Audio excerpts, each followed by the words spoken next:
Senior تجزیہ کار اور صحافی مظہر عباسی کے مطابق پاکستان میں ماورائے عدالت قتل عام ایک سوچے سمجھے منصوبے کے تحت 1993 کو کراچی میں شروع کیا گیا تھا، جو تاحال جاری ہے، جس میں 2014 سے اب تک 2000 سے زائد افراد لقمہ اجل بن چکے ہیں۔ لیکن پچھلے سال نقیب اللہ محسود کے واقعے کے بعد سے اس طرح کے واقعات میں کمی دیکھنے کو ملی، خصوصاً نقیب اللہ محسود، سانحہ ماڈل ٹاؤن اور حالیہ ساہیوال سانحے نے اس قانون کے کھوکھلے پن کو عیاں کر دیا، جس کے بعد ماورائے عدالت قتل کے خلاف عوام میدان میں اتر آتی ہے اور اس قسم کے واقعات کی روک تھام کے لیے اقدامات کر رہی ہے۔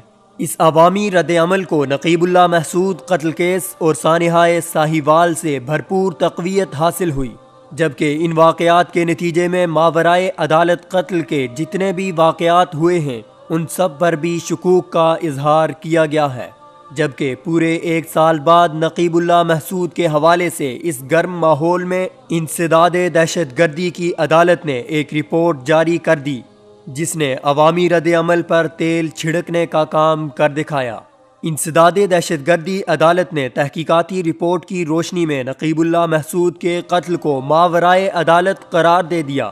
13 جنوری 2018 کو کراچی کے ضلع ملیر میں اس وقت کے S S P Malir Rao Anwar کی جانب سے ایک مبینہ پولیس مقابلے میں 4 دہشت گردوں کی ہلاکت کا دعویٰ کیا گیا، تاہم بعد میں معلوم ہوا کہ ہلاک کیے گئے لوگ دہشت گرد نہیں بلکہ مختلف علاقوں سے اٹھائے گئے بے گناہ شہری تھے، جنہیں ماورائے عدالت قتل کر دیا گیا۔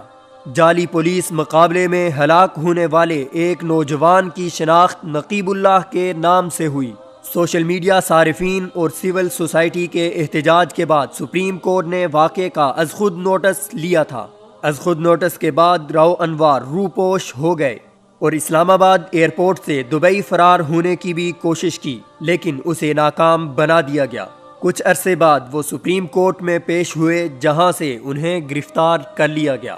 پورے ایک سال بعد کراچی کی انسداد دہشت گردی کی عدالت میں نقیب اللہ محسود قتل کیس کی سماعت ہوئی تو واقعے کی تحقیقاتی کمیٹی نے اپنی رپورٹ پیش کی۔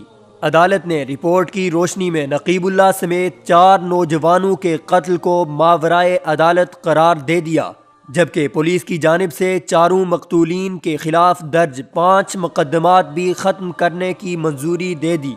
رپورٹ میں کہا گیا کہ نقیب اللہ، صابر، نظر جان اور اسحاق کو داعش اور لشکر جھنگوی کے دہشت گرد قرار دے کر ویران مقام پر قتل کیا گیا۔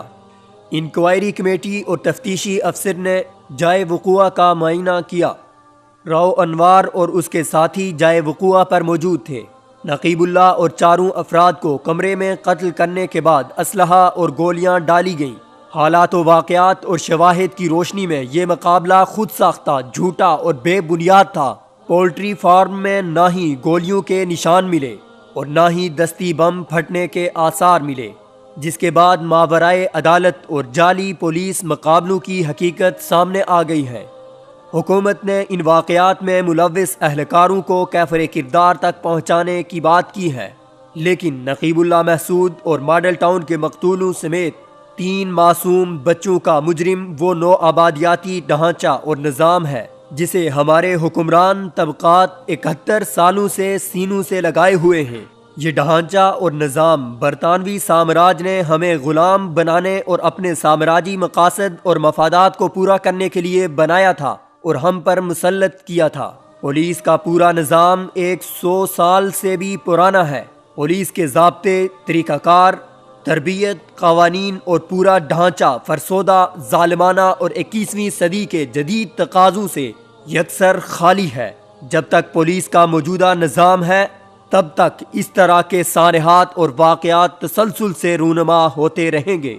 بے گناہ اور معصوم لوگ تھانوں کے اندر اور باہر سڑکوں پر پولیس کی سفاکیت کا نشانہ بنتے رہیں گے، جبکہ ہمارے سابقہ اور موجودہ حکمران ایسے واقعات پر روایتی بیان بازی کرتے رہیں گے اور مگرمچھ کے آنسو بہاتے نظر آئیں گے، مگر اس نظام اور ڈھانچے کو بدلنے کے لیے ضروری اصلاحات اور اقدامات نہیں کریں گے۔ کیا ماڈل ٹاؤن کا قتل عام ہماری آنکھیں کھولنے کے لیے کافی نہیں تھا؟ کیا نقیب اللہ محسود کے ماورائے عدالت قتل کے بعد ایسے اقدامات نہیں ہونے چاہیے تھے جو اس قسم کے واقعات کی روک تھام کرتے؟